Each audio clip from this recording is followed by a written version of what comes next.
Welcome, everybody, to the session. Here we are back at it, a Monday night. And of course, we're here with another great brewery guest. But before I get to them, I want to thank our sponsor, More Beer. You can go to morebeer.com and get everything you need to make great beer at home. And of course, when I say beer, I also mean cider and wine and root beer and coffee and kombucha and sake. I think they still have those little sake kits. I'm not actually entirely sure. What else could you probably do? I don't know. You could probably ferment your own urine if you want. Who knows? If you want an expert in aging your own urine, it's probably not going to be morebeer.com. However, it doesn't hurt to ask. So please send an email to info@more. No, I'm just kidding. But anyway, More Beer brings you this show and every show that we do here, basically, since before day one. So thank you very much to them. All right. What's going on, everybody? We are here with BKS Artisan Ales in Brookside, Missouri. We are joined by, my notes are all fucking wiggy right now. Sorry, boys. Where did that everything go? My God. There. Yep. Okay, got it. We are joined by Alex and Brian from BKS Ales. What's going on, everybody? How you guys doing? Good. How are you doing? Thank you for having us on. Not too bad. Yeah, thank you very much, man. Whenever my notes go south, I get flustered, man. You'd think I'd be doing this a little bit longer, and so I'd be like, oh, I can just roll with it. I can't. I'm not a roll with the punches guy. I need like things. Anyway, it's incredible how bad I am, but that's okay. Man. But I got your beers, and I'm excited about them. They came still a little cold, which I was really happy about. I was sort of impressed with that. Yeah, just a little tiny little hint of cold air on them. So that was really cool. Got the glass. So we have 6 beers to taste plus a barley wine. I'm going to try to get to the barley wine. We'll see if that happens. I'll do my best. We understand. It's the winter time, getting a lot of those. Yeah. Anyway. I really appreciate you guys sitting in beer. That was really nice and taking the time. So you guys are near Kansas City, right? If I got my locations properly? Yes, we are in the what's called Brookside neighborhood of Kansas City. Okay. Older neighborhood, kind of between suburbs and downtown Kansas City area. And we are the only brewery, I would say about 45 blocks from where we are to downtown. So there's a pretty wide swath between there with no craft breweries at all. And then just a little bit past us, as you get further past us towards the suburbs, you have there's one brewery, but kind of a wasteland between us and downtown. I feel like that'll change in 2 months. Yeah, it changes fast. Yeah, that's really great. 45 blocks. That's wow. Yeah, that's a good little wasteland to sort of be an oasis in. Yeah, we have the neighborhood here. Is kind of made up of it's a mix of a lot of different folks that live here, but everybody in this neighborhood, this is like the area where there's like one of the highest concentrations of craft beer drinkers, and I happen to live 9 blocks away from the brewery, so it's a great thing for me. I can walk to work every day. Yeah, that's not bad at all, man. Do me a favor before we get too far into it. What does BKS stand for?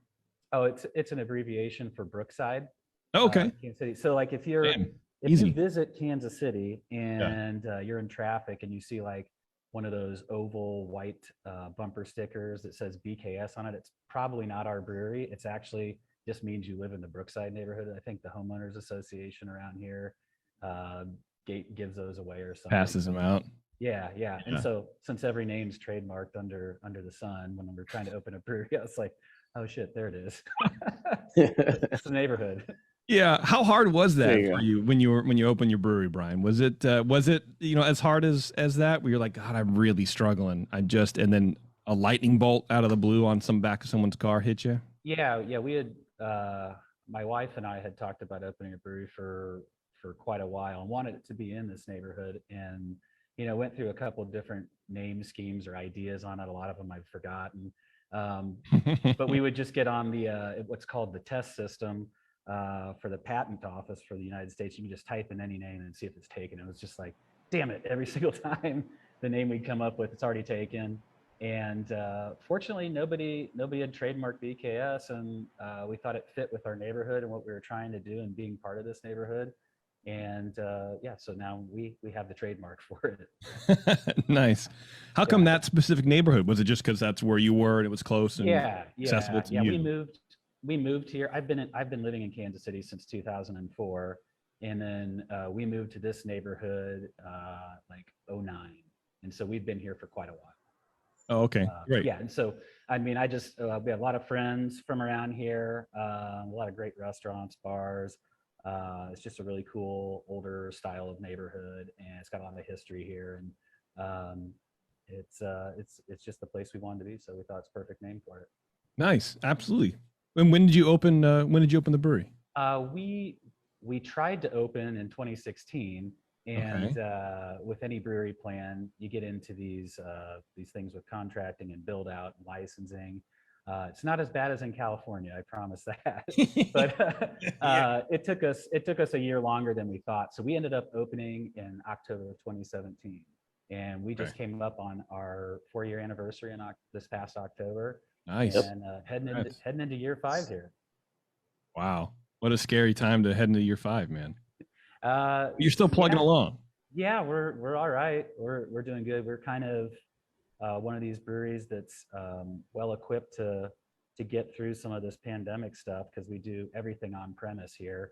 We sell all of our cans to go. We don't distribute anything like that. So we can pivot pretty quickly from having a tasting room to just doing cans to go. And that's really what we did. And we're well supported through it. So we were just kind of geared to adapt to that, whether we knew it or not. Was that the plan going in to not distribute? You just do everything in-house and kind of see what happens, and then pandemic hits and you're like, well, okay, we don't have to adjust it all, basically. Yeah, so our the thought when we opened this, so we're a little bit bigger of a brewery than we were when we started. I started with a 3.5 barrel brew house and 3 fermenters and just me. Wow. My man on a mission. Yeah. Man on the mission to overwork his ass. Yeah, I was just ignorant enough to not know that's not the way to do it. And absolutely, brother. But it gave us an opportunity to grow it organically the way we wanted to do it. And fortunately, the building that we're in, we've been able to, every single year that we've been open, we've done a little bit of an expansion and taken on additional suite space in the building and grown it slowly and organically. But yeah, we started it in 2017 with a 3.5 barrel brew house, 3 fermenters. I think we have, when those 5 fermenters show up today, we'll have about, I think, 25 fermenters, 6.5 barrel fermenters to 3.5 barrel fermenters, just a mix of them. And then we have an oversized 5 barrel brew house that we can do up to 8 barrel batches on. And yeah, so we just kind of rolled with that out of the gates, and started slow, and have just kind of been churning along ever since. Was that kind of growth expected, or are you exceeding the what your business plan set up for? Does that make sense? Because like 3.5 barrels, it sort of sounds like, well, it's not 1 barrel, so we're I expect to sell beer, but I don't really know if I'm going to be selling a ton. So let's meet in the middle somewhere, start low, and then see. It sounds like that's what you would plan for. Yeah. So when we started, we thought we would be open on a Saturday. Our tasting room would only be open on a Saturday, and we'd have some cans that we'd sell to go, and the cans started just selling out very quickly, and we started getting a bit of a following, and the place would just be jam packed, and we could not keep up with it at all because, of course, we're very small. Yeah. And it kind of got a little bit out of control because we weren't being able to supply anything to our neighborhood, and there wasn't really any room to sit when we first opened. And so we desperately needed to increase capacity and also expand hours. So we had some accessibility to the neighborhood to come in and drink some beers here every once in a while, rather than just being flooded all the time. So we had a suite we added in 2018, and then another suite that we added in later that year, and then another bigger space in 2019. And then we just did a very big expansion right at the start of pandemic, we were planning to do that either way. And that really doubled our capacity of where we were right at the start of pandemic. And we're just finishing that up today, actually. And so we went from a place of brewing about 250 barrels a year. That was the pace we were probably on when it was just me with a small brew house and a couple of fermenters to today, probably just shy of 1,000 barrels. And we've got Alex with us, and I have 2 other full timers with us, and my wife Mary. She handles like all of the financial and licensing and all the smart stuff. Absolutely, all the stuff that keeps the glue together, so we can just make beer. And it's pretty much just a tight group. That's how we do everything here, and how we've existed. That's rad, man. To hear the community support where you're like, oh, we are way too big, or we need a bigger space is what I mean. And we're way too small, I guess is the opposite. Yeah. I think that's cool. In a way, it's kind of a fun thing to walk into a packed tasting room and see that kind of support, but also it's kind of a fun environment to interact with everybody. But I think it also can be somewhat off-putting to a lot of folks when they come in and they can't, it's just packed all the time. And, they're like, why is it only open one day? A lot of folks didn't understand what was going on. So we're just trying to make it more accessible these days. For sure. Were you homebrewing before you opened the brewery? I was a home brewer for 10 years before opening, and listened to probably every single podcast on the session. Oh no! Down in my basement. So don't do it. Yeah, so I did that for years, and started on a Mr. Beer kit, making some pretty god awful stuff. Of course, like almost everybody, it sounds like. And then went on to like doing the turkey fryer stuff in my backyard, and then. In the early days of electric homebrew systems, you couldn't just buy one out of box, and so I started building my own one. Gosh, that was probably like 2012, 2013. Oh, okay. Electric system. Nice. Oh, yeah. Electricbrewery.com. That was my Bible to read how to do that. And so I built one of those in my basement and really got into entering homebrew competitions and slowly started to win quite a few medals and do really well. And the idea sort of formed in my head of maybe this is something I could take a little bit further. And one thing leads to another, and then here I am today. So when you were researching your original brewery size, were you thinking like 3.5 barrels? We should go 5? Like, you know what I mean? What left you at 3.5? Well, I was scared to death to do bigger than that because I was a home brewer, and I had a 10 gallon system. And before we opened the brewery, I actually got a 1 barrel system in our basement, and it was like a replica of what the 3.5 barrel one was. So I could smooth some of the learning curves, working out some of the recipes there. But that was as comfortable as I felt starting. And I knew if we could figure it out and do well with it, I could grow into some larger equipment and kind of do it the right way. And that's kind of my thought process around it. Okay, so you knew you had some room to grow, and this was a learning curve to kind of iron out. Okay, all right. It wasn't like too much of a shock. We were like, oh my God, we have to get a bigger thing. You sort of knew, but maybe not that fast. Yeah, we knew that about 3 months in when we were running out of beer. Because 3.5 is a hustle. Yeah, bro. Build up with just a tasting room, much less even try to package anything. And we were trying to do both, and it was crazy. We learned a lot along the way, and I think what we were able to do on a smaller system, we had some failures, and we had some really great successes on that system. That it gave us a good base and platform to take it a step further when we really did start producing what we think is a lot of beer, which is probably not very much still at 1,000 barrels. Hey man, if it feels like a lot, it's a lot. Yeah. Well, it feels like a lot. Yeah. we make it count, There you go. Yeah, it's not how much you brew, it's how you distribute it. Mm-hmm. or not, I suppose. Yeah. So where does Alex come in? Alex, how did you get roped into this?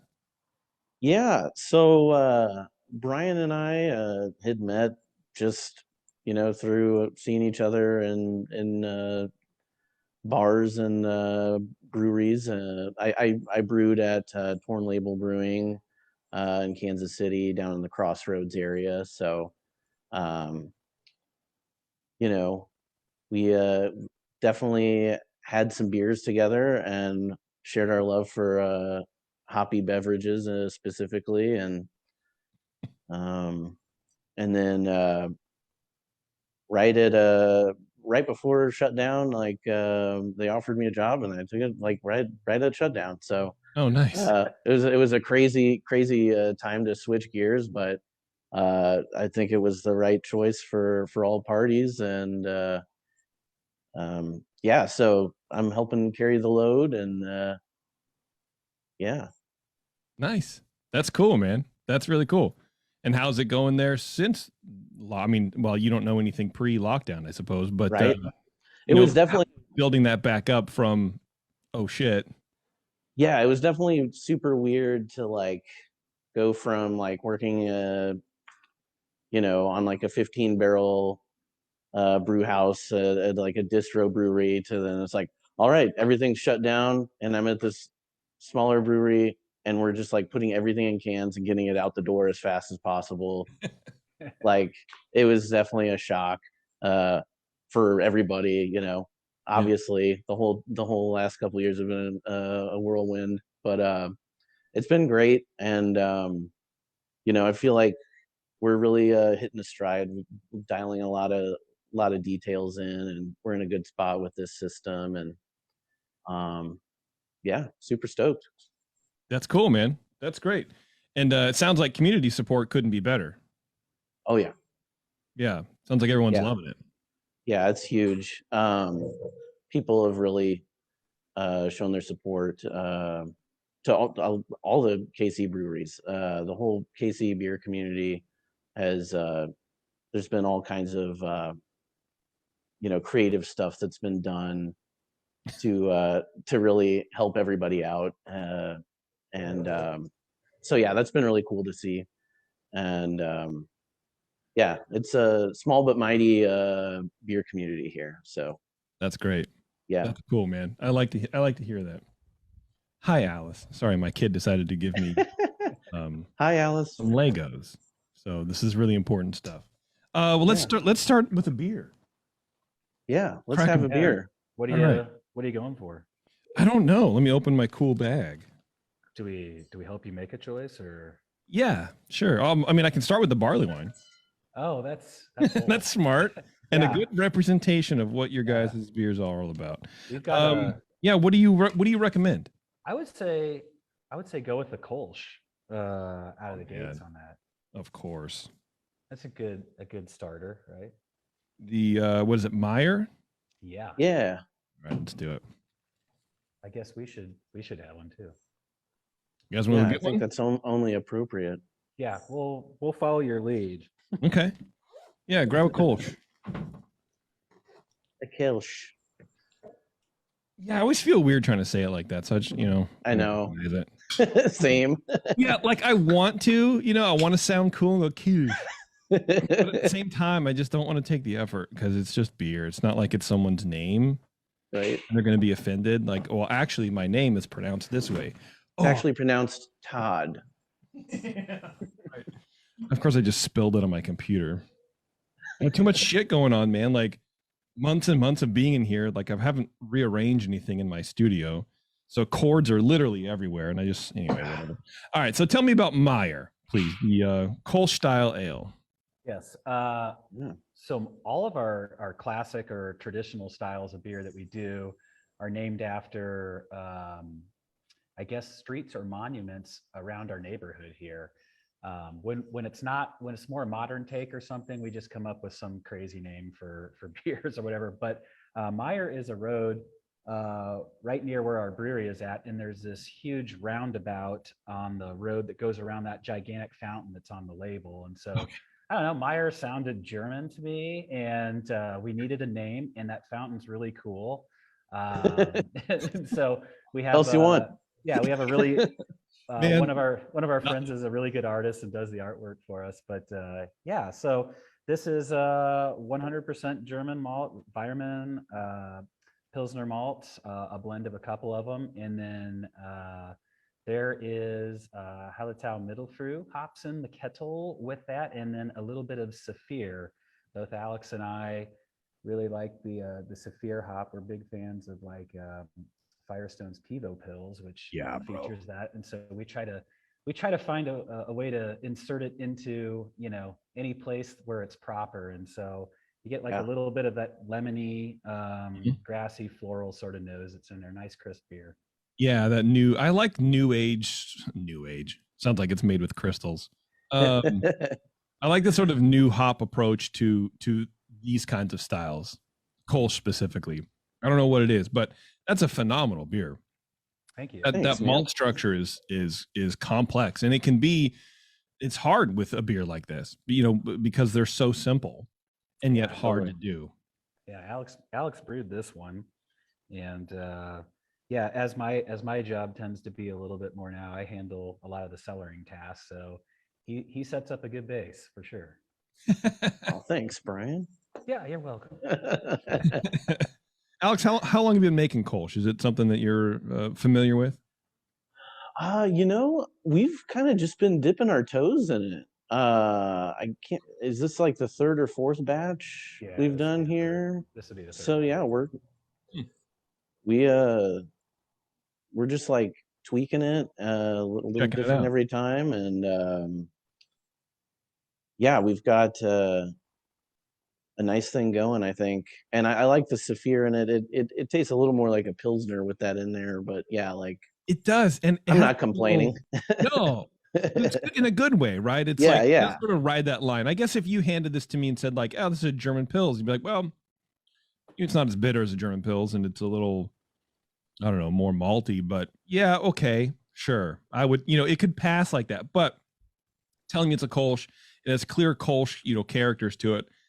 But it does have like a little. I say but as in like here's the negative, right? That's not what I mean. It does have like a lemony, and maybe I'm like keying in on this because this is not the first time I've said this in the last like month. But there is like a lemony character to it. Mhm. Yeah, Sort of Yeah, I think- elevates it. I think that's the Saphir hops in it for sure. yeah. But I think that's kind of where for us when we talk about Kolsch and trying to understand where we want to take it and looking at what is a traditional Kolsch and how is it made and trying to follow some of those things and do it right, do it in a respectable way. It's a fine line between am I drinking a Pilsner or is this an ale? Is there a fruity ester? Can I detect it? It Mhm. shouldn't be apple. It shouldn't be pear. But then if you think really hard about it, is it there or is it not there? And that's kind of like, that's the beautiful line of what a Kolsch is, because it is an ale. And it fits really good with our brand because we are BKS Artisan Ales. So it's kind of funny when we make lagers. It's like, your Yeah. name says ales, but that's why we're really into the Kolsch thing. There's just a lot to unpack there and a lot to keep tweaking and working on it. We love it. We love making it. Yeah, it's funny you say pear because I didn't get it, but I was Yeah. tasting a sweetness, and you said, is this or is it pear? And I'm like, I get. There's a little tiny hint of like a not even a It's candied it's pear, a but like fruity ester. yes, yeah, Slight, just the slightest, like Yeah. almost Kiss of almost like, fruit. is it there or is it not there? And Breath it should of almost pear. it should be mostly not there. Yes, it's mostly not there. But if you didn't say it, I wouldn't have said pear. Sure, it's Yeah. suggestive. Yeah. Yeah, and that's sometimes when we drink beer, we don't know what we're doing, right? It's like, oh, what is the power of suggestion? Is it just teaching me what I'm already tasting, or is it fooling me to think that I'm actually doing this thing when it's not really there at all?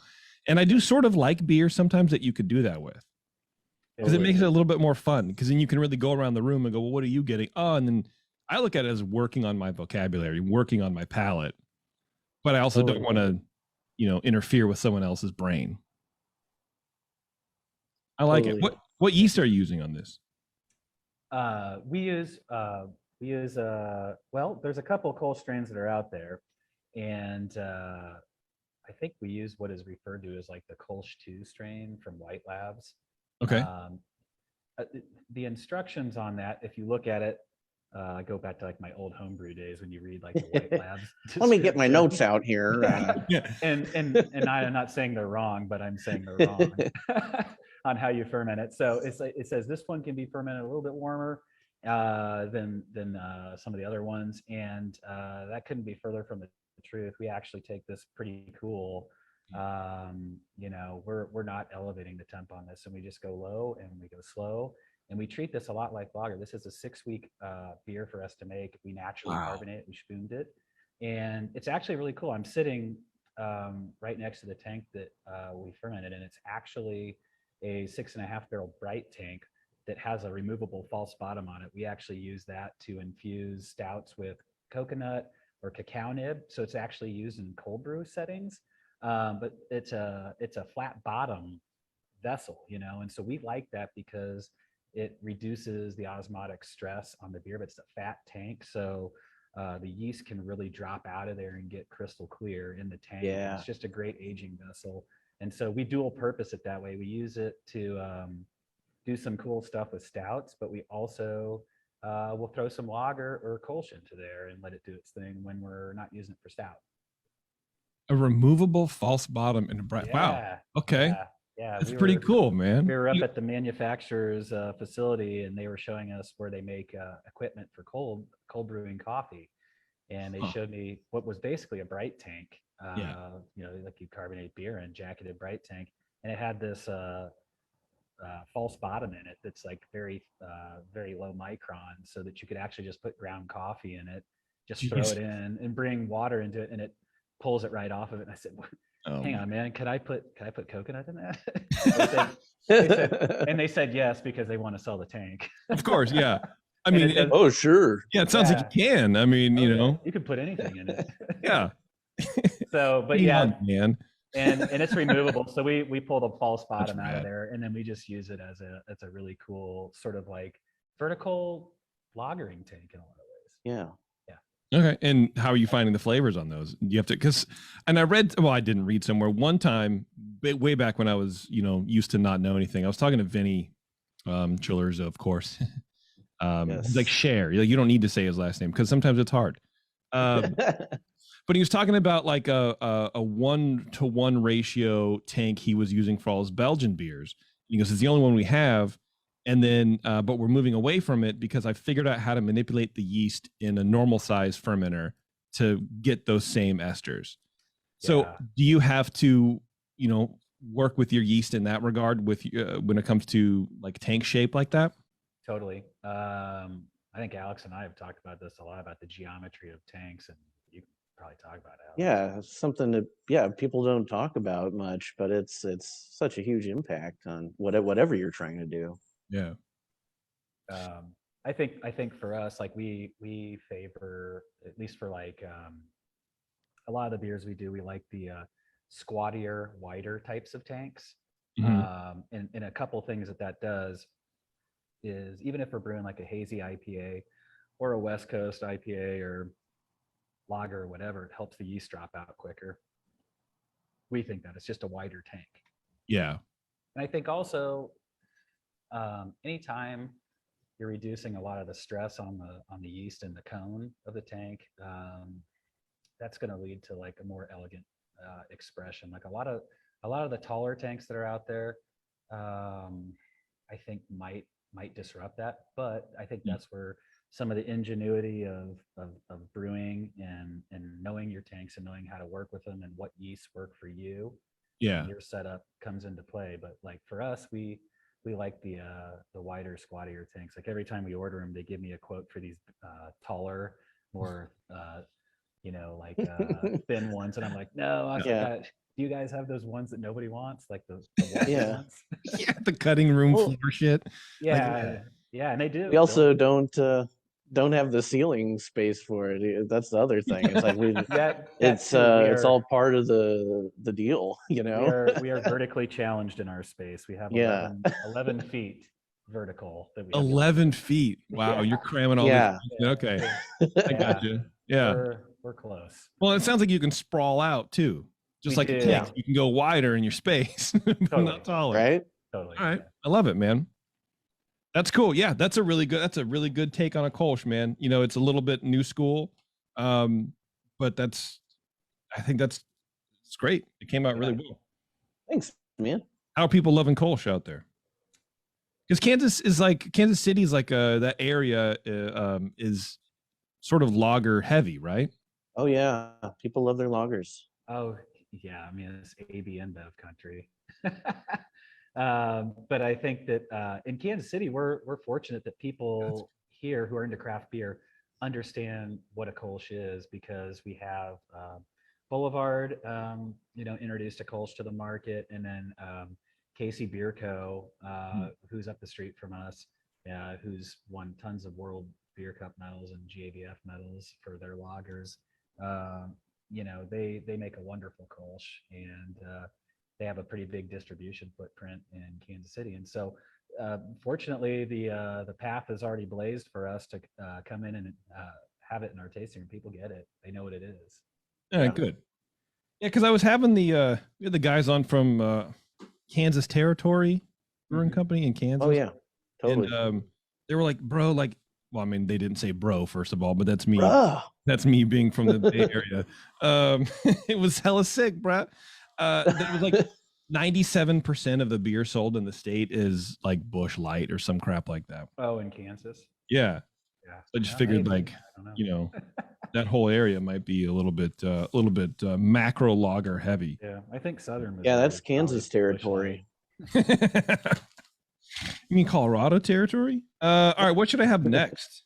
Let's see. We put an English mild in there. I think that's a next stair step. That's a fun guy. Yeah. That's my favorite. Let me find it. English mild, Rockhill and Locust. Yeah. More streets. Sounds like a rap group from the 80s, but we joke that it sounds like a gastropub. Yeah. It really does. That you're like almost close to get a Michelin star at. Yeah. It's actually the street corner of where my home is at. Okay, wow, you're just close to giving your address out. Yeah, I know. Our next English style beer is going to be like the code to my garage The door. digits. Yeah. I shouldn't put it now. And yeah, in 5 years it'll be like your Wi-Fi password, and then Sure. Yeah. Home invasion ale. No big deal. well, your Home Alone series could be after that. Rockhill and Locust English mild ale, 4.0%. The best. Oh wow, my light is too bright to show the whatever. It's a street sign, guys. It's cool ale. Tell me about this. It's fun. Yeah, so Rockhill and Locust is probably the beer I've been brewing the longest, from homebrew to commercial brewing. And the way that I stumbled into it, it was a long time ago, and I had a St. Pat's party I hosted at my house, and of course I was expected to have homebrew that I produced for everybody to come drink, and I procrastinated, and I was realizing I wasn't going to be able to produce the beer that I wanted to have for the event. And so I did a quick search on the internet. I said, what beer can I make the fastest? And it said everybody was like English mild, and so I think I found, I don't know, some recipe on the internet and whipped it together, and it was a big hit. But I was struck by, I used Maris Otter malt in that from Thomas Fawcett, really nice, nutty, biscuity character, traditional English malt. And I just fell in love with the flavor of that malt, and I wanted to expand upon it. And so through the years, I changed a lot of things on it. And that was actually the first beer that we made when we opened our brewery. And it has quite a cult following around our neighborhood and in Kansas City here. There's not a lot of people were doing it at the time when we opened in 2017. What I am excited about is I see a lot of breweries making English mild more often than not now. And I think there's like a resurgence of like these traditional and classic styles that are out there. And there's just a lot of great layers of malt character in there. It's sessionable. You have a few of them, and you can dig into it or you can forget about it. See, and I think you're right. There is a resurgence of that, and it's the second mild I've had in a week, which I feel blessed already, because it's one of my favorite styles. Yeah, I had one at Heretic at Jamil's place last week, and it's Yeah. like just so welcoming. It's such a like a welcoming, warm, inviting style. Because, like you said, there is so many layers you could have, and there's so. And this one is it's a very good example. It's got a light chocolatey thing going on, but it has that really light toffee note as well for the malt. I think that chocolatey note, and I want to get into it a little bit, is a little different, take on it, which I appreciate as well, because you can take these styles and definitely manipulate them one way or the other. Those dark malts can go a little bit, you know, and you can take it, you can push some of these mid palate notes on them. What's your malt bill for this? You don't have to like get it percentages. Sure. No, I'm there's a couple specialty malts in there that I'm very fond of with it. I personally think biscuit malt is one of them that really rounds us out, but I also blend it with some victory malt. And the thing is there's too much that you can do on either side of those things. You still got to let the maris otter come out, but we actually do put a little bit of crystal malt in there, a couple different varieties of crystal malt, and then there is a very specific chocolate malt from a maltster. I won't divulge the name. I knew it. I could tell right when you were talking. I was like, this is. But their chocolate malt is walk up to the edge. It's awesome, and I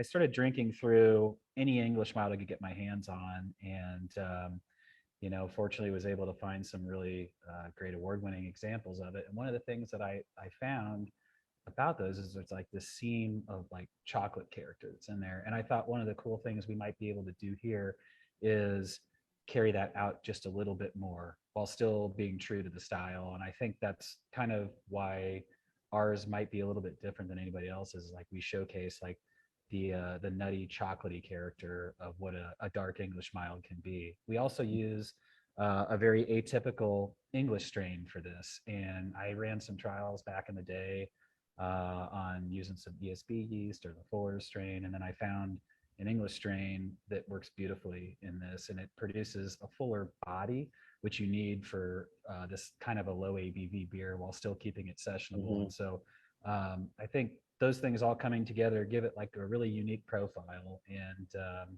it's just like a nice drinking experience when you're just want to have a few and hang out with friends. And it is because it's not, it's complex. Or an English mild to be complex like this, you don't really get that. And I feel like this is gonna sound romantic but you know what, we're in the beer industry, who gives a shit? Let's get romantic. Yeah, let's all just take our shirts off and hug for a bit. It's okay. No, but it's like it's you care enough about the style to put these other extra elements in it where you don't have to. You could strip this down, sell it as an English mild, and people will be like, okay, that's an English mild, whatever. But like Americanized versions of English milds, again, caveat, I haven't had one direct from the source from like England, but I've had some really, really good ones. And it's like I said, it's a very deep, it's very robust. I would have thought it was like pale chocolate because that chocolate flavor is very light. Yeah, it's almost like cacao nib, where it's like it's a higher chocolate. It's like a brighter chocolate. Yeah, a little bit of Tootsie Roll, like yeah, it's kind of a baby barley wine. Barley wine for the babies. A little bit of fig in there hiding out. Yeah. Oh, have you imperialized this? Imperialized? No. Oh, I don't think we have. No. A good like, you know, winter warmer. Yeah. Imperial English mild. That wouldn't be the first style to be bastardized. You know what I mean? No. Right. Could be good. Triple mild. Barrel age. I mean, now that might actually be okay. I actually want that. We've been talking about doing a cask or something like that with this, which would be beautiful. Yeah. Well, the one I had at Heretic was on a hand pump, and it was just awesome. Nice. But I will say it wasn't as flavorful. And it's not a knock because, again, this style you can actually push. You can go in different directions and stretch it out. But, you know, on the hand pump, it was just, you know, a couple flavors coming through.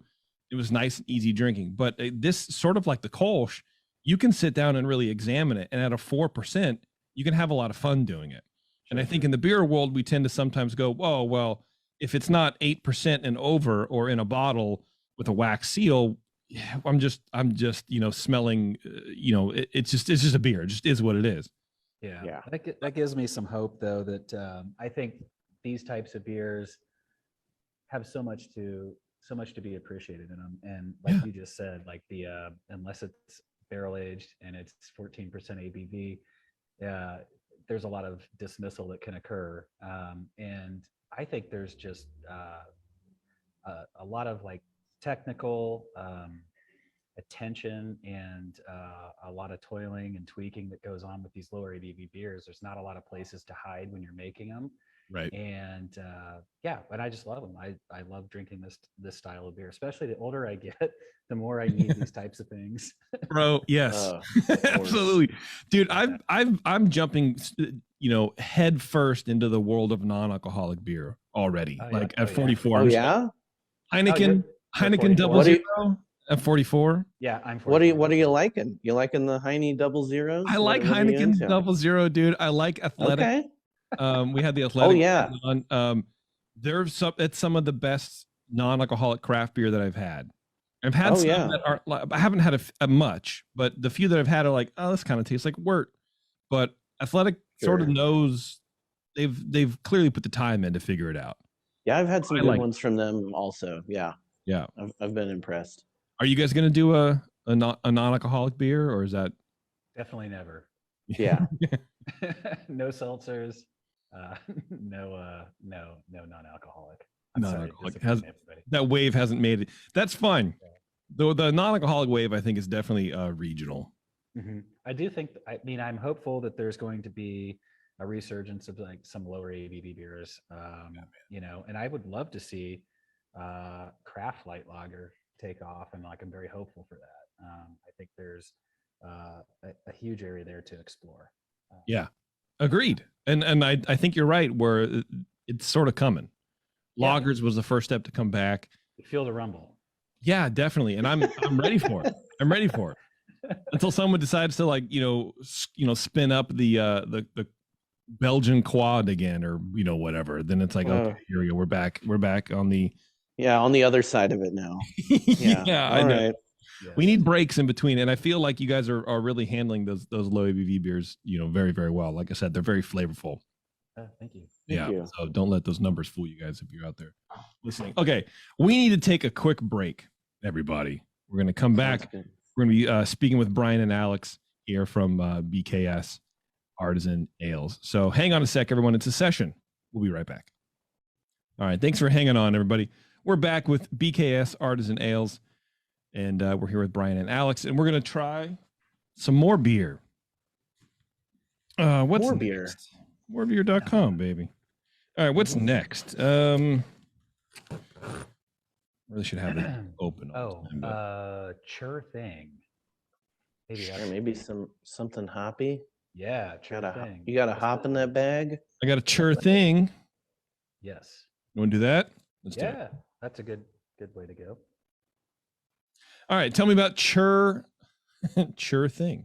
I will start off telling you about what sure thing is, and then Alex can tell you how we make it. But sure thing is a New Zealand style IPA, and when we were trying to figure out what do we call a New Zealand style IPA, sure is like the Kiwi slang for like cool or awesome or something like that, and so it sounded like sure thing. And Alex and I are always trying to like just joke on word naming schemes and stuff like that. And our artist who does our label artwork, she's also a small portion owner with her husband in our brewery, and her husband actually works in our brewery also. Aaron is his name. Oh, nice. He's not here. He left about 2 hours ago. And she's an architect, but she is a fantastic graphic designer also. And so I was just saying, I just think of like the Pacific Ocean and everything. So she did the label with that design on there, like hand sketched it. And anyway, so that gives us the backdrop to feature New Zealand hops. We work exclusively with Freestyle Hop Farm on the South Island of New Zealand to get all of our New Zealand hops, and we were fortunate enough to get their Nelson Sauvin and their Motueka, which we prominently feature in this one. And it is kind of like a unfiltered West Coast style IPA, and the reason we leave it unfiltered is Alex and I were talking about making this beer, and we were big fans of like the old school Alpine Nelson back in the day, and we thought if we could do some sort of tribute to like how that tasted or whatever, because we can't get that stuff in Kansas City, maybe we could make some type of beer that's a little bit like it. So this is kind of like it's just like a unfiltered West Coast with those two hops in it, and you get like lime, passion fruit, and the traditional like white wine gooseberry thing, whatever gooseberry is, and it's made up super crisp beer. But Alex can tell you about how we brew it. Yeah, Alex, do it. Yeah. So we just keep it nice and simple. This beer really reminds me of beers that I got to have on the West Coast, like just through travel, years ago, where it was like just paled, like they were so different than the West Coast IPAs that you could get around here, like, like 10 years ago.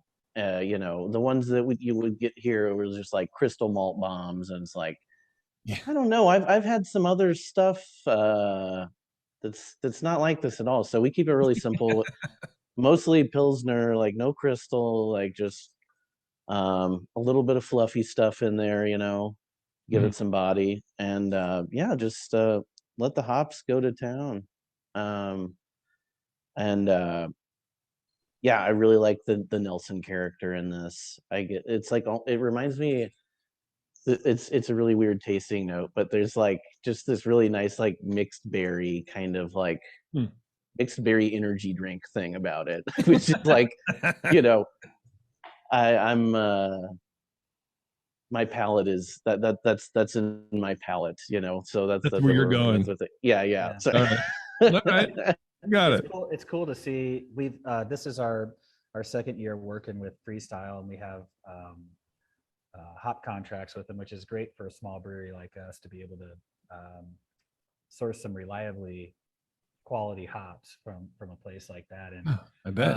And just getting to see how the hop expression from the Nelson changes every single year, which is so cool. Like last year's was a little bit different. This year we have this passion fruit note that's in the Nelson Sauvin, and then the Motueka from them is just solid. It's just pure lemon lime soda vibes that are wow. that are in the beer, and so it's just fun to pair those two things together, and just doing whatever we can to get the malt kind of out of the way, so that you can really appreciate what those hops are, and do not filter it, so that everything is there with all the hop oils saturated in, and just like dig in with your nose and smell it and appreciate what those are. That's interesting way to describe, kind of a few things, honestly, Brian, but like one is, when you said you're really excited to see how the crops change. And I feel like most people wouldn't say that. Most people are like, I want it to taste the same from year to year.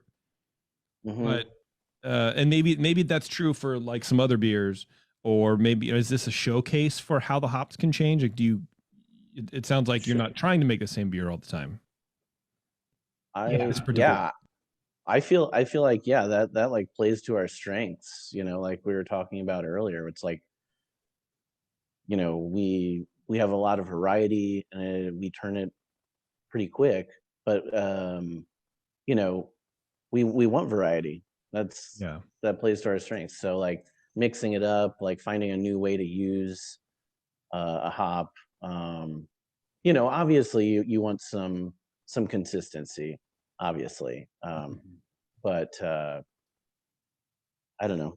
These Freestyle hops have been great.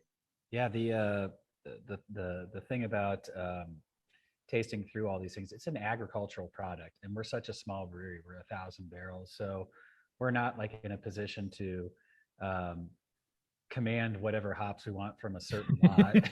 Yeah. But Yeah, we they're like, are, who are you? but we are in a position to be savvy about where we get them and how we think about them and how we use them, and being smart about, you know, which ones work for what we're trying to do. And yeah, and so we're just always trying to think through, if we have a really good lot and we're getting thin on it and we get another one, which is great, but we don't want to deviate too far from what the flavor profile of Nelson Sauvin has been from the previous year in our beers. We'll start blending to bring our customers along with us. And so we kind of are like a pub brewery in that way, that packages most of our beer. Like 80% of our beer that we make goes into package format and it's sold on premise. But we like to take our customers along for the journey with us on hops. And I think they trust us to a degree to deliver on that experience. Like, you know, I think there's an understanding that year over year, our beers might drift or change a little bit based on what that crop of hop like Citra or Mosaic is changing every single year that we can get. But they trust us to deliver it in a unique way that is, you know, pleasant. And so that's kind of how we think about it. And so we kind of wean everybody off of last year's and then bring it into the next one. And then we get to learn along the way too, like, how do we work with this one? Like, what is different about this year's Mosaic? What is different about this year's Citra or Nelson or Motueka or whatever? And so it's kind of like making hoppy beer, being a good IPA brewer is a lot like thinking about like sour beer blending and finding those seams of like your barrels or whatever you're working with and blending together to get a flavor profile. We think the same way about hops when we use them. Like, we might use a couple of lots of Citra or a couple of lots of Mosaic to derive, you know, an outcome we're looking for in a beer, you know. So that's how we're doing it. Do you have a go-to recipe to brew with new hops that come in? We have a few. Okay. All right. Yeah. And I don't know where that comes from. I think it came from like you describing, oh, we're excited for these hops to come in and we'll see how to work with them and whatever. But I'm imagining the first lot comes in of Motueka or anything. What do you do with it? How do you figure out how to use it? I mean, we cut the bag open and we smell it, rub the hops for sure. Yeah. Definitely that. And then you know, Alex and I start having a discussion about, you know, I mean, obviously if it's not good, we're like, shit. Sure. Because it's not one of those things where you hear like people say, well, you take your shitty hops and you just throw them in the boil kettle. Well, we don't do that. Like, we're not going to put any shitty hops in anything. Yeah. And so it's like, damn it, we're going to throw this away. You throw away hops. You throw them away. Yeah, a lot. Or don't donate them usually. Okay. Home brewers. Yeah, we're trying to get rid of them. They're still better than anything you could usually get at homebrew stores. That we're getting. It's just like, it might not be something we're looking for. But then, you know, sometimes we're long on contracts. I've let some good stuff out the door. Some people that are homebrewers too. They've gotten some nice stuff from us. But you got to pay it back. Yeah, for sure. That too. But I think that, you know, when we're smelling those hops, we're rubbing them and then we're smelling and we're talking about what the expression is going to be. But then both Alex and I are pretty studious on what is in the hops. Like, we keep a pretty sharp eye on oil compositions and what the makeup of the hops are. And like, that's one of the things that like I push on a lot of our vendors that we utilize for. Mm-hmm. I want the breakdown of what's in there, because we have a very specific idea of certain oils, and most of the hop vendors we work with can provide them to you. And if they can't, that's a question for sure. But okay. You know, what's going on? I want to see what the breakdown is in there, because there are certain components that we look for. That we know will drive what we're trying to express in these beers. And so that's kind of where we start with it. And just taking some general assumptions about like, what's the alpha acid, the total oil content, and assuming is it early picked or mid picked or late picked, and how can you use those those hops in beer. Like if it's later picked, it's going to be higher alpha acid and higher total oil, but it might be oniony or garlicky, which is not terrible. Right, that'll work. There's a place for that. Yeah. Yeah. And in the homebrewer kit. Yeah, and I guess I just asked that because, like, for me in my mind, which is unpractical because I've never owned a brewery or worked in one really, but I sit in them, and it'd be like, well, okay, I don't know anything about this hop. I smell it. Yeah, it smells good. Let's put it in our IPA recipe. Just see how it works. See how it acts. Or let's put it in our, I don't know, depending on the hop, fucking stout. Yeah. I don't know, whatever, that kind of thing. But I guess it's not like that. It's a little more. Yeah, you guys know what you're doing, basically. I like this beer, man. It's interesting. It's IPA, which I don't drink normally. It's unfiltered, which I don't drink normally. But that aroma's there, and it's that diesel. There's a diesel quality to it. But it's the rubber hose. Yeah, but let me finish though. It's diesel and it's strong, but it's not a negative. And usually we say that about hops where it's like, oh man, it's like diesel-y, and it's like it was considered like an off flavor. But it's not diesel-y in an off flavor. It's like it's a descriptor. Yeah, sometimes like a I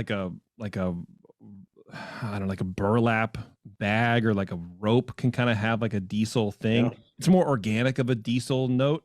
And I think it works really well with the other flavors that are coming up, the other aromatics, like from the yeast and from the malt. And it cuts through all that. I kind of like it. I kind of like that. It's almost like sandpaper. It gets your attention. Yeah. But you have the fruity stuff coming underneath it too. As it's warming up, I get some of that mixed berry kind of thing. And it's just a very different.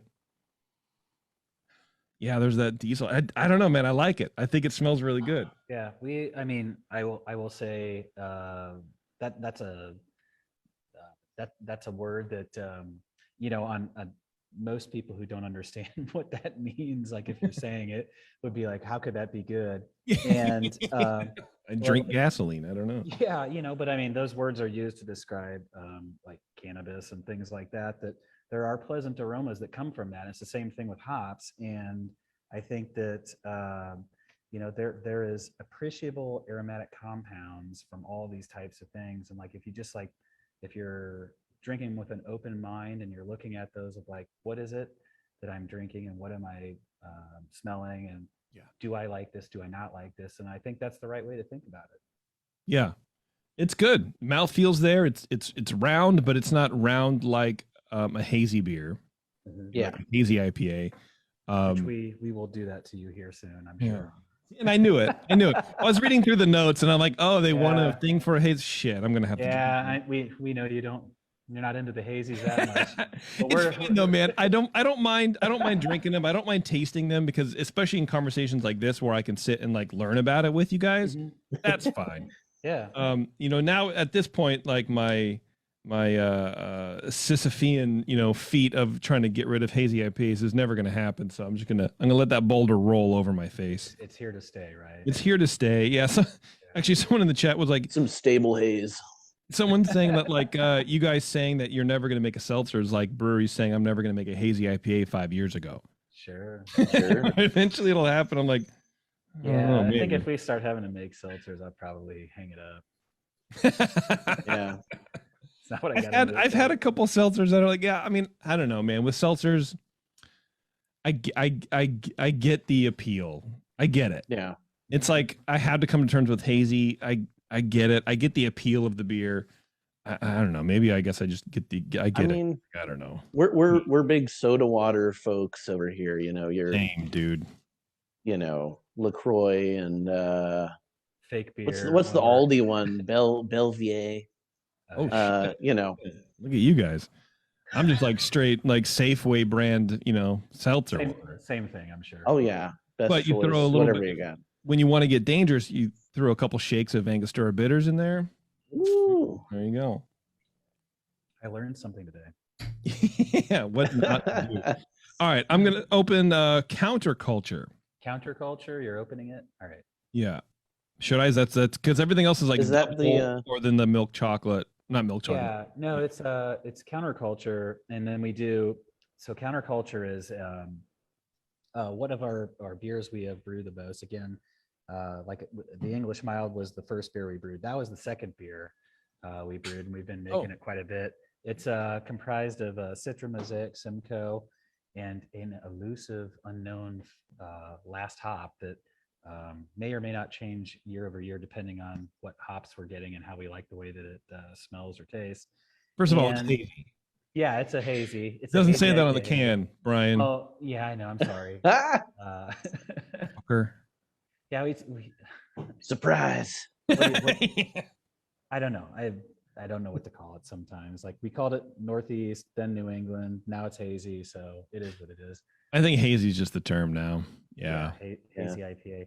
But yeah, so we do variants on this that are the components, like a deconstructed version of it. And so this is DDH Citra, like a double dry hopped Citra version. So we bring the Citra character of this beer more to the forefront than you might have if we just made the base version of it. And that's kind of what we riff on with this one. I'm thinking about it. Yeah, you got me thinking about it. Because I my first taste, it was like a little bit of citrus, maybe like orange pith, that of course that soft round mouthfeel, and then it was like this green flavor that literally made me go, huh. So I had to like sit and digest it, and it's vegetal, but not in like the off flavor. This is my problem, is I often say things and I have to caveat them with, that's not an insult, but I should probably learn how to like speak better. But it's like when you're like smelling a hop vine, it's like that kind of green smell. That's the flavor that I get. Yeah, I think that's kind of where the New England style thing is at with everybody who's drinking it, is like what we're trying to find in that. And one of the reasons I really love this style, I mean, it was for me, I was a big West Coast IPA fan for years and years and years, and still am. I absolutely adore and love those styles. But what kind of like blew my mind is the hop character that's in this. It is one of the only ones where when we make this beer, it has some of the same aromatic compounds of when we open up a bag of hops. When we cut the top off of it, and that first smell that's in there. And so for me, I really love that. I love like finding that same sort of like hop aromatic compound comes off of that glass that I find when I open up the bag or I rub the hops. Yeah. And and the other thing with it is the yeast component that's in there brings a little bit of like a stone fruit character. We use Conan yeast in this, and there's a couple different derivatives of Conan yeast that we've tried out and used, and we have a really good one with Bootleg Biology, who is the yeast provider that we use, and I think they have one of the most elegant expressions of Conan yeast that we've tried out. We've stuck with them for a really long time, but it brings this big peachy stone fruit character into the beer, and it's surprisingly, I mean, you might drink it and you might think there's some sweetness to it, but it might also at the same time, you might be like, is it not that sweet? It might be also like, is it dry? Is it just a lot of hop character going on in there? And so it's actually not a high attenuator. It's like, it goes like pretty close to where some of our West Coast stuff goes. Really? Yeah. Cause it does not taste like that. It is pretty, and it's round. It's funny because you say like peachy stone fruit, because it is almost like a juice, and it's one of, and again, I don't know why I keep repeating this over and over again, but I don't drink these. But I was talking to guys on Dr. Homebrew, and I was like, I've probably had more hazy IPAs than you guys have. The people who actually go out and drink them, just because of the show. So now I'm an expert on them. But it's like, this is one of the few beers that does have a juice component to it, and I think it is maybe the yeast esters. Yeah. If you're saying those are throwing some peachy stone fruit things, that does help combined with the soft water and that mouthfeel to sort of give it more of a juicier fruit flavor than just like, malt and, some stuff in suspension. Sure. Yeah. I mean, I think there's a very soft component, like the way we brew it. Yeah, there shouldn't be too much harshness, like some of these beers can get all churned up and real raw, and it's like Yeah. the nose smells awesome, and then you drink it and you're like, I mean, that's, to be honest, that's most of them that I've had. I've had a couple, on the show where like, oh, that's pretty good. It helped me understand the style, drinking them more and more. And it's like, I'm forced to drink them, so I'm going to drink them. And I understand, I get why people like it, but there are those that most of them smell great, but the flavor doesn't really back it up. Yeah. And this one for me, I think it's more about the flavor. Not that it doesn't smell great. It smells good, but it's not as expressive as the flavor. And I wonder if I would bet that that's that yeast that you're talking about, Brian. Mm-hmm. That's why you guys are using it. That would be such an important part of this beer. If you made this beer with any other yeast, it wouldn't be as put together, I think. Yeah, we actually, we've gone through quite a few trials. Like I think I said earlier, one of the things, we had failures and successes along the way. Yeah. And when we came to market and we were making this beer, actually, we used a yeast blend. We used Sac Trois, London Ale 3, and Conan together in a blend. And fight to the death. It was a battle royale. Yeah. Yeah, and so sometimes you'd see like one yeast would want to be more dominant than the other, sometimes for unknown reasons. And we started tasting through it and finding that the Conan strain, it's the one that I liked. It doesn't mean that like London Ale 3 or Sac Trois is not good. There are appreciable characteristics of that. And in fact, some of the hazy beers that I adore and love are brewed with those yeasts for sure. But yeah, for us, like we just decided to go with Conan, and we've been working with it for 3 years, this particular one, and know it pretty well. I don't know, man. If I had this beer in front of me, I wouldn't mind drinking it. It had that mid palate, fruit representation is very enjoyable. Awesome. I like Yeah. it. That's the beer when people come into the tasting room, they're like, I don't like IPAs, which I hate hearing because that's mostly what is made. Yeah. I got news for you, dude. And I said, and like most everybody here is like, oh yeah, just let me pour you a little bit of this. And they're like, oh, but I like this. Whatever this is. Yeah.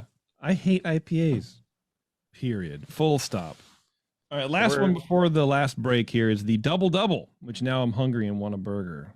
Yeah, we're taking you to dank territory here. Double dry hopped, double India Pale Ale, 8.5%. Mm-hmm. Tell me about this one, Alex. Yeah, so this is kind of our double version of counterculture, really. So yeah, it's hazy too. Yeah. Oh yeah, surprise! It's your last one. You guys are messing me up. You got this. You got this. Thanks, man. I love the confidence. Thank you. But yeah, big soft malt base. And then this one, yeah, obviously with the double double series, we do a whole array of colors and kind of pair certain hop expressions with the colors of the double label. So this one, really evokes a lot of different stuff, but there's definitely an underlying like background of dankness and which we love the West Coast beers and stuff, so we love the dank stuff. So this is kind of our fun dank riff on the hazy double. It's dank. Mm-hmm. That is a dank beer. And I heard somewhere, read somewhere that people want to try to like read remove the expression dank because this was probably, I don't know, man, 8 years ago or whatever. Before pot was just whatever it is now, legal most places, at least in California. Because it's like, oh, it's too drug reference or whatever. But like you couldn't describe this beer any other way, right? Yeah, give me another word. Herbaceous. Yeah, herbaceous. Sure.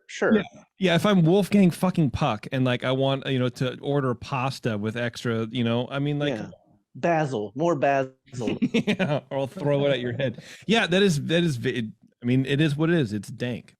Yeah, there's Galaxy hops are the lead in this, and then there's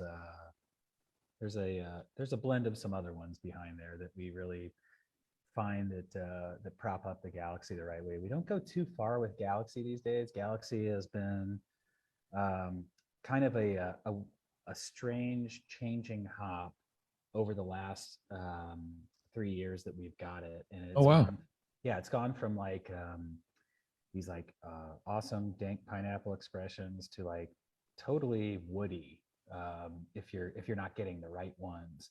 And so like we have had to be very careful about the Galaxy that we source and what we're looking for in it. And we were very, very, very lucky to get like 500 pounds of or 550 pounds of Galaxy last year that we really loved. And we've been like kind of using that and fusing it in to this beer. And I'm very worried about if can we find the next lot of Galaxy that we need to keep doing this. Yeah, sure.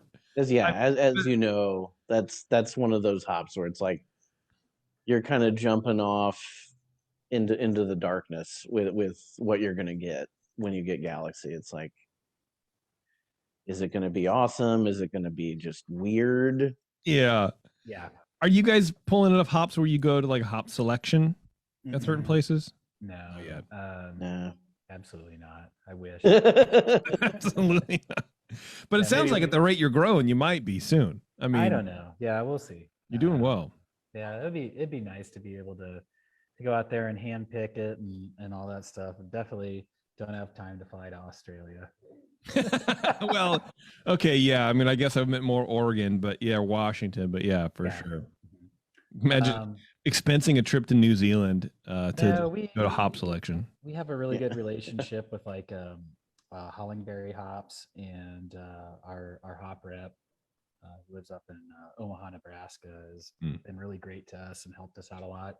And then we buy some stuff from like some other places, and there's some really cool stuff that's out there, and just trying to keep an open mind and good relationships with those places, and they've helped us out a lot of those places. Yeah, nice, very cool.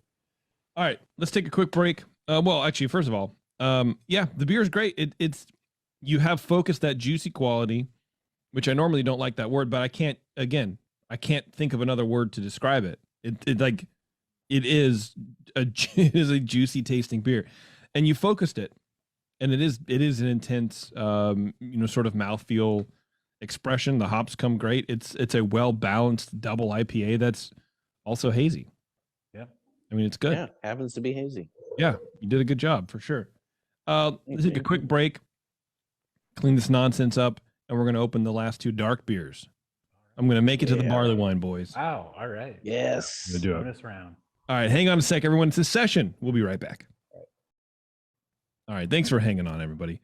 We're hanging with BKS Artisan Ales, and we are going to crack open the double milk stout called Chocolatier. Chocolatier time. Yeah. It's a traditional doppel milk stout. Seasonal traditional.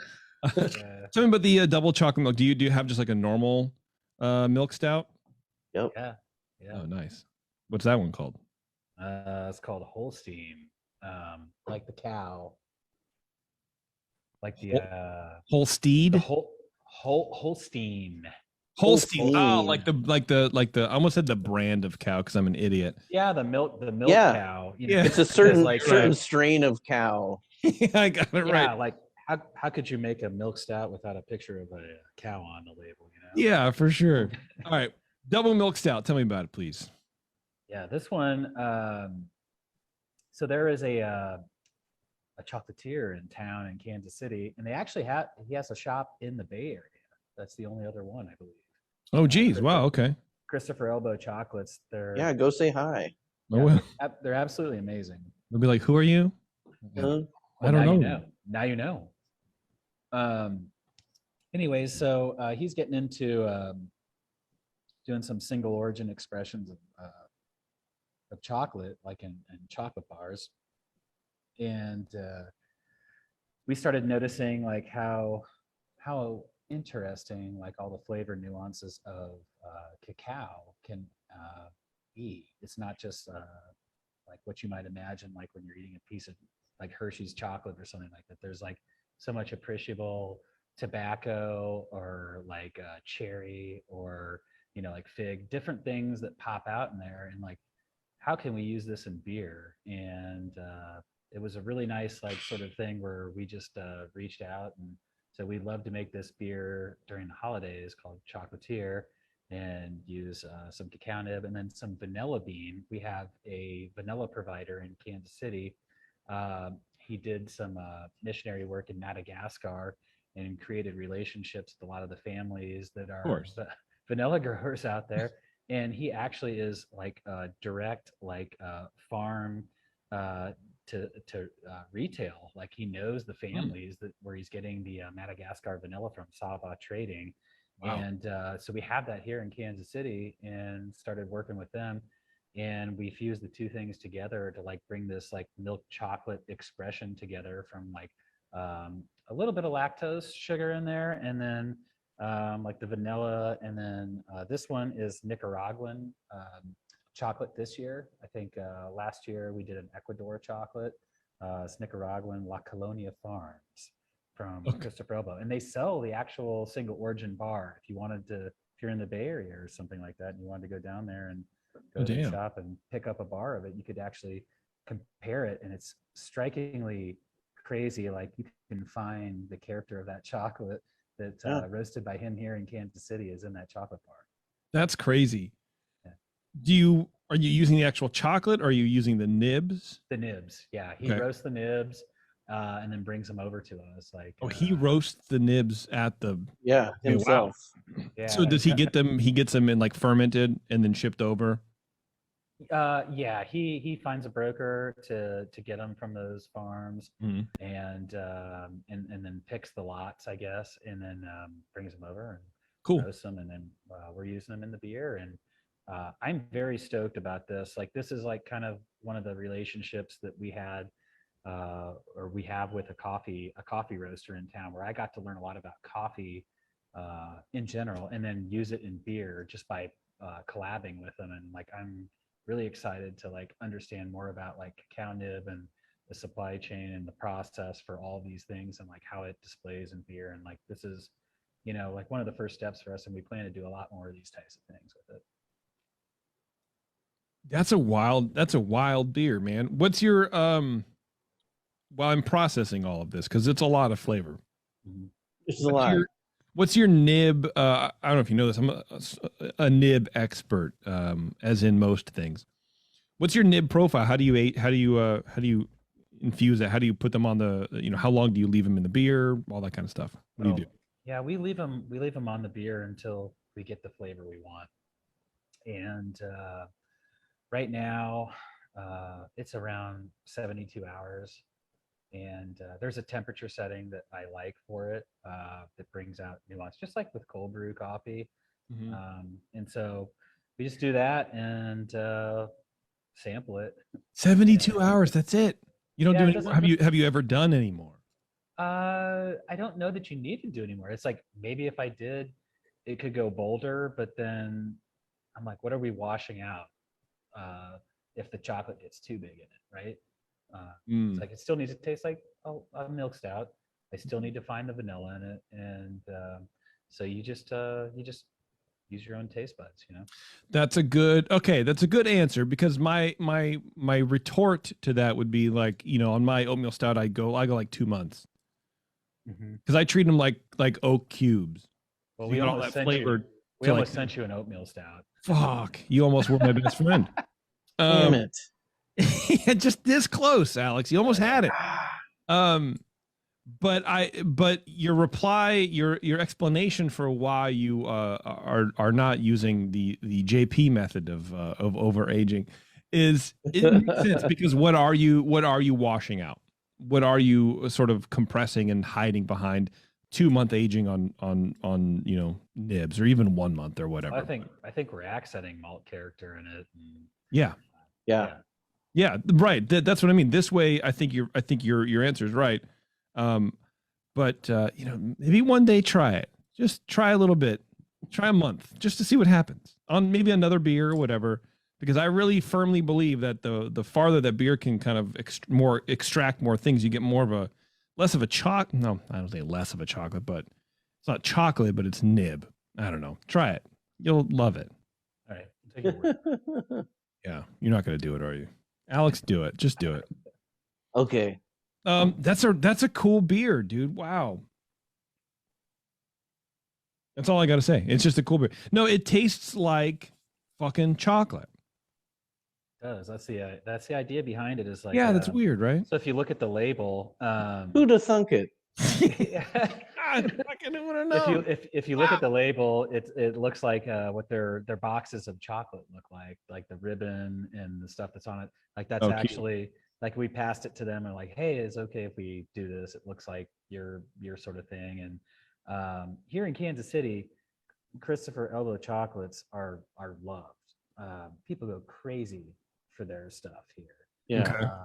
They Fights break out. Hell yes, dude. Yeah, I Boulevard love fighting over chocolate. Boulevard did this beer a long time ago, back before I got into commercial brewing.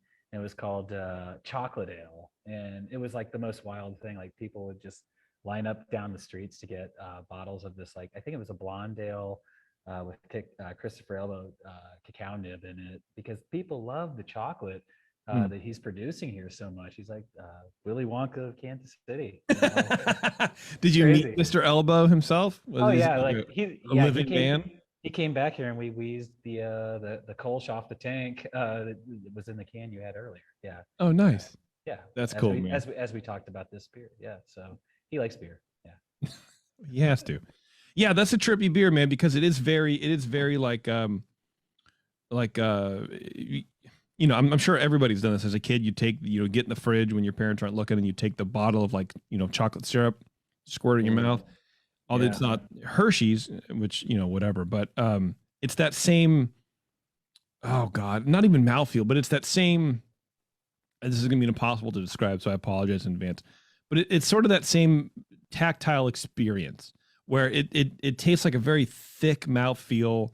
It tastes very, almost overwhelming, almost velvety, like in the truest sense of the term, velvety, luscious, and just super coating. Like, my wife makes these fucking chocolate cookies. They're like chocolate and mint, and she coats them with some sort of frosting or whatever. And I've literally gained 8 pounds in a month because I'm eating them all the time. And it's because I told her, what I'm trying to chase is this dragon of like, eat the cookie, and it needs to get a certain mixture in my mouth. Yeah. I promise I'm going somewhere. And it's like everything's coating, and that's when I reach for the next cookie. I don't swallow it and enjoy the flavor, but it's this tactile thing. And that's what this beer has. It's that certain mouth coating, but it stays, and it's very voluminous, and it's almost like it's very well made beer, very well constructed beer. I think it comes from the hot side of what we do on brewing. And I think there's it's malt expression, and it's also how we build that the malt bill for all of it. And Alex is a really good soupsman. He makes really good soup. Yeah, a soupsman. And you're not a brewmaster, you're a soupsman. Yeah, it's kind of all the same, just cooking up a big batch of sugar soup. Fuck, I love sugar soup. Yeah. Don't we all? God damn. Is Alex on the marketing side? Because if not, he should be. Yeah.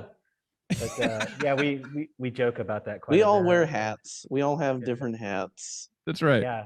But I think Mine there's just- I think full there's too. like there's a lot of attention to detail that goes in on like maintaining pH on this type of beer as it gets to the fermenter, and like that's the key is these very acidic malts can try to drive down to a very low pH. It's like keeping that stuff in check, being aware of it, paying attention. And like there's a lot of stuff going on like a stout brew day, you know, a lot of like different things we're doing. It's very tiring and very hard to do, and he does a great job with it. So yeah. I see him blushing. Was pH something you were working on as a home brewer as well? Yeah. Oh yeah. Okay. Quite a bit. Yeah, you seem like tired just remembering it. Yeah, a little bit. Like, yeah, it's But it was like Alex and I talked about this a lot when he worked at another brewery. Like we both were like watching pH from like brew day also to like the end of fermentation, and talking and trading notes about like, well, what is happening? Like why do certain things taste better, and what could that possibly be? And so it happens with like IPA, lager, stouts, everything. It's like just being aware of where those checkpoints are along the way, and why is it turning out good, you know? Yeah, totally. and you think pH is a hidden aspect that many people don't really talk about with beers like this, because pH is always like, oh well, sour beers, you talk about pH. Other than that, I don't know what 5.2 and your mash, and you never hear about it again. Yeah, I mean, if you're, you know, the more specialty malts that go in there, you know, it's definitely something to keep track of. And you know, you don't want it to be too sharp or Yeah. yeah. Do you do adjustments in the tank?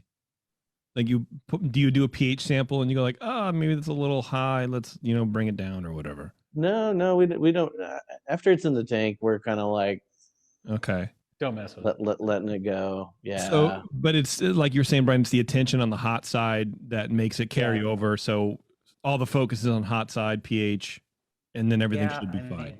I think there is a sweet spot on stouts that we look for on the hot side, and it's a hard target. Like we have very very hard water in Kansas City, and it actually helps us brew stouts here. And you know, like the water is alkaline and it's hard, and so it actually balances out some of the acidity on the malts. Conversely, brewing lager and IPA and golden colored beers here is very hard to do because of that water profile. And so we have to be very careful the other way. And I would say the most meticulous thing that we're obsessive about is what our water and our pH is at all times throughout the brewing process. And it doesn't seem like it anymore to us because we kind of like have these assumptions after years of doing things. We're like, oh yeah, well, like water's looking like this today. Let's it's like second nature at this point. Let's do this, you know. And so like we monitor our in-feed on the water to be aware, because our water profile in Kansas City changes quite a bit based on seasons. Mm-hmm. Huge fluctuations. Like hard to extremely hard water. Okay. All right. It sounds kind of like the Bay Area, like the East Bay, East Bay mud, and probably. Like, it shifts from time to time. Yeah, but it's just funny. Water. It's funny because like back in the day of being a home brewer around here, it was like everyone was like, yeah, man, I just use the tap water. It's like, all right, it's kind of gnarly. Or like I feel like people used to be like, oh, Kansas City's got great tap water. It's the best. And it's like, I don't know, man. Have you tasted the other stuff? Yeah. Right. Have you tasted it on the other side of a filter? Yeah. Yeah, I think that's just maybe what some people do to just, I don't know, make it okay that they don't treat their water. Like that's what I do. I go, man, it's fine. But I only really make dark beers anyway. I can't make light beers because I don't want to focus with pH and stuff like that. I just don't, it's not my thing. I'm not interested in that. Mm-hmm. Yeah. So I already know that limits me a lot on what I'm going to do, and I'm okay with it. Right. Yeah. You've got plenty of the crispy stuff to go around. Yeah, that's right. You're good. You don't need to do that. No, I'm not gonna I'm like, I can just go buy Heineken Double Zero. I don't need to brew it. Right, bro? Yeah, that's that's a delicious beer, man. That is a very excellent representation of chocolate in a beer like that. Great. I would not have known that it was just nibs. I would have assumed that it was like real chocolate somehow, or like chocolate powder or something like that. That's very good. No, we Really? did try that once. Oh my Yeah, gosh. You did. Yeah. How'd that work? It sounds like it worked well. It was good. It was, Yeah, it was maybe. fine. Right. Yeah. It wasn't. Yeah, we're all right with it. Not our favorite. Yeah. Nibs is a better way to go. Yeah, we like those cacao nibs roasted by the master himself, Christopher Elbow. Yeah. That's cool, man. Yeah. Great beer. Yeah. Excellent beer. I'd hate to even almost hate to ruin it with this barley wine. I'm going to do it anyway. Oh, The, barley wine color? The Recollection. This is our last beer, everybody. All right. And then what is that? Isn't that anniversary clock? Is that what that's called? It is. So Recollection, anytime we do a barley wine, Recollection, it's a different clock. And it's set it's set to 5:20. I don't know if you noticed that. I was just about to ask what the time was. Well, the reason it's set to 5:20 is when Alex was at Torn Label, we were doing a collab brew, and he would come over and drink some beers with us, and he was supposed to come over at like 5:00 or something like that, and meet up with me, and we were going to talk about some beers and do a collab or whatever. And he walks in, he's like, "Oh man, I'm sorry, I'm sorry, I'm late. It's 5:20. I know I'm late." It's like 5:20, man. You have to chug beer. So the old 4:20 or 5:20 thing. So yeah, it's just an old joke. So the clock is always aligned to 5:20 on barley wine. Not that anybody needs to chug barley wine, but well, it's funny you mentioned that because our longtime friend Chris Rogers is in the chat, and he has a part of a Facebook group where this stupid idiot has been chugging a Bigfoot barley wine every day this year. Oh man, that's every day, and he's still alive. I think the hospital's letting him use Facebook, which is nice, but yeah. So you don't need to, but you can. Yes. So we did 5:20 actually as a collaboration with Torn Label Brewing Company 3 years ago when Alex was working there, and it was actually a pale ale with 5.2 malts, 5.2 yeasts, and 5.2 hops. Oh, and, geez. yeah. Anyway, that's some homebrewer shit if I've ever heard it. Yeah, it was a little bit. It's not repeatable, and it was just kind of a funny thing. But Yeah, it's lived on here just as a joke, and so. Nice. Anyways, since Recollection, when you drink a lot of barley wines, you might lose track of time a little bit. Yeah. And it's lined to 5:20, and so that's why that's on there. If anybody ever is wondering. I like it. That's cute. This one is a rye whiskey barrels from Willett. And oh shit! Look at you guys. Yeah. Rye whiskey from Willett. Do you get from a broker, or do you just go right to the distillery? Yeah, we use Midwest Barrel Brokers up in Lincoln, Nebraska. They're the exclusive Willett broker in the United States right now. And I was really lucky to get some Willett rye barrels, and we did this barley wine in here. This is actually, it's probably more of a dark strong ale than a barley wine, but I like to call it a dark barley wine. I don't know that a lot of consumers know what a dark strong ale is, and so I just like calling it that from a standpoint of like understanding of what you're getting into when you're drinking it. There's some nice like marshmallowy like tobacco tannins that are in there. Yeah, I get like the tobacco thing. I got a big hit of like golden raisin. Ooh, yeah. Just like a big centerpiece of that. It's still maybe a little too cold, right now, so it needs to warm up a little bit. But yeah, and it is very I don't want to say unbarley wine-esque, but it is sort of like on the lighter side of a barley wine than I would expect.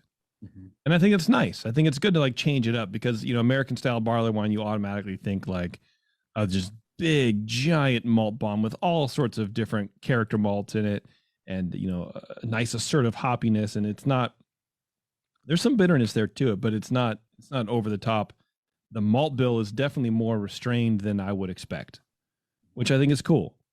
I think it's a nice, smoother, it makes a smoother drinking experience. I think, yeah. Are you guys big barley wine people out there, Kansas City? I think that I like barley wine a little bit more than stout personally. Really? I find some, I don't know, I find some like different, like sort of approach to brewing with barley wine than stout. Like it's mostly Maris Otter malt driven, right? And so like you're trying to work with like a singular malt to create an expression and find the right type of barrel to pair it up with, and what is the mouthfeel and the character of these types of things, and what sort of like barrel might match up with it. And I don't know. I just I like a little bit of a different flavor expression every once in a while, and like stouts are done plenty over and over and over again with barrel character. And well, yeah. Like, how do you stand out in a market a little bit differently? Is like maybe do some barley wines every once in a while. Yeah, absolutely, for sure. Well, and I think that this is a good barley wine recipe to do, because it doesn't really focus the malt in a sort of over the top direction that sometimes you can get with like a barrel aged stout. You know, it's sort of softer. It's almost more like wheat wine-ish. Yeah, it's like a little more subdued. Yeah. But the mouthfeel is very smooth. It's very slick. It's almost sort of, you know, representative of the double milk chocolate stout. Definitely not in that level, but it has that same sort of, I don't know, creaminess, I guess, is probably something like that. For sure. 18 months in willet barrels. And I think that that's the thing with barrel aging is there's just something magical that happens at like month 18 and like into month 24 in between that. And we would taste these and be very anxious about it because we want these to come to market. And we're really excited about it. They smelled so good. Like when we pulled the bung on these, I was like, oh my God, I want to live inside of this barrel and just smell this for a while. And then you put the beer in there and you smell it and you taste it and you're like, man, this doesn't taste like it's going to the right place. And then something right around that 18-month mark, just some magic happens. It's crazy. And we tasted them at 12 and I tasted them at 14 and I still didn't like it. And then 18 hit and I was like, damn, I was like, it's close. It's here. Yeah. Yeah. It's just like, it just takes time and it's just patience. Just leave it alone. Don't touch it, you know? You know, and that is something that, you know, you can't describe that entire process of waiting until the flavors are right, unless you've done it before or you've tasted it before. And that's the part of it being a home brewer and then, you know, a commercial brewer, I imagine as well, that sort of keeps you coming back. It's that those are the moments that you can steal that are like, wow, I've really truly created a thing. Yeah. It is a cool feeling. Yeah, these were really fun to do. Just the journey you go on with it. We've never done something that's taken this long. We do some mixed fermentation and wild saison stuff, of course, which we didn't send you. And those ones will go like on a year journey or whatever. And like we don't do a whole bunch of them, but those are the most fun. Like those are the greatest things to like brew and like watch and see and learn. It's like you only have so many tries at those things in a lifetime, right? Yeah, exactly. And Jake in the chat says, not typically a barley wine guy, but that recollection was awesome. Jake, all right. So there you go. Jake, shout out to Jake. Big Jake. I didn't know there was a chat going on. Oh yeah, it's on Facebook, but oh, okay. That's where we're at these days. I like that, Jake. Yeah, Facebook or bust, I guess. I don't know. Yeah, man, that's a really good. God, see, again, this is my problem. Everything sounds like a neg, but I'm struggling to describe this beer because it's so even keel. It's so smooth and so balanced and so like everything sort of runs into each other. And again, this is another beer. I think you guys are doing dark beers amazingly well because you can take these malts and turn them into sort of conversation pieces. And you can sit and really think about this beer and talk about it and deconstruct it, but not in a way, which I was trying to get at earlier, not like a nerdy dork beer guy way. We're like, oh well, you know, I think that you know, whatever, right? Like you have an empty glass for your farts, and then you have a full glass of your beer, and you alternate between the two. And that's not what I mean. It's like any person, the common man, you know, can sit down and go, oh, let's just let this warm up. I taste this, and it's very much inviting you to learn about the beer rather than struggling to describe it for your own personal notes. Does that make any sense? Totally. Sure. Yeah, I think. Yeah. No, it's happy to hear. Really good malt profiles. Very good. Yeah, it's like a lot of those. Like, and I myself am admittedly not a huge barrel beer guy. Like, I don't reach for them a bunch, but like, Yeah, I have an appreciation for them, and our beers across the spectrum of whatever we make, I feel like are super approachable, like for wherever you're coming from, where it's like, yeah, none of it's like gonna bonk you over the head and be like, oh, I don't know about that. You know, it's like, hey, just come on in. Come on in. We're having a good time. Yes. Yeah, we're a friend. Yeah, absolutely, Yes. man, for sure. Yeah, the malt it's like a light brown sugar. You definitely get barrel. You definitely get some of the willet there too, but not a lot. Again, everything is really even keel, and I think you're right, Brian. It's all about knowing when to pull it off. I don't know. I can't say enough good things about it. It's a very well-rounded, very. I think maybe this is flavorful our beer. barrel-aged English mild right here, like Imperial English mild. Oh yeah, this is our triple. Really? This is our triple mild 'Cause there barrel is aged. there is a little tiny bit of chocolate malt in that. A kiss of the That cocoa. same one. Oh yeah. A kiss of the cocoa. Yeah. Yeah, good stuff, man. Absolutely good stuff. Well, that's all the beer that I have time for, or that's all the time I have beer for. I don't know, whatever. Where can everybody go to learn more about BKS Artisan Ales, my friends? Well, you can go to our website at www.bksartisanales.com. We are also on Instagram, Twitter, Facebook, all of that stuff. And mostly the place you can go to find out about us is in our tasting room. That's where you can get our beers to go, and that's the only place you can get our beers to go. And also have a pour, you know. Yeah, come on down. We don't distro, but we are open Wednesday, Thursday, Friday, Saturday, and Sunday in Kansas City in our tasting room for all that type of stuff. So hopefully, if you're visiting or if you live in Kansas City and you want to find out about what we're doing, that's where we're at. Yeah, check it out.